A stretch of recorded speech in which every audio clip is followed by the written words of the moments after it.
How to uninstall and reinstall Grindr without data loss.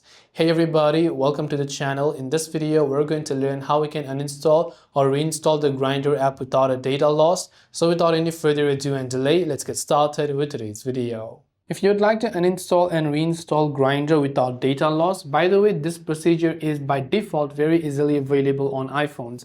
So on iPhones, what we can do is we can offload the app, which is going to just uninstall the app. Meanwhile, it will retain all of its data.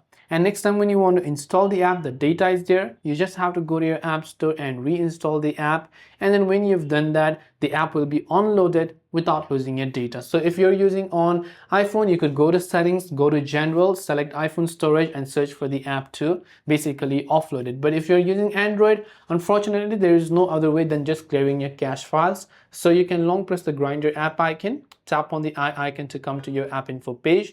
And from here, you can go to storage and make sure to just clear the cache files. If you clear the data, it will log you out of your account. So that's not what we want to do. Just uninstall and just clear the cache files, and then you'll be able to go ahead and then save the changes.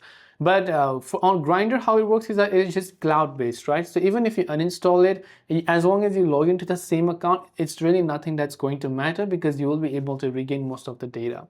I hope this video made it pretty clear. If you have any questions, feel free to leave them down. Thanks for watching and see you in the next video.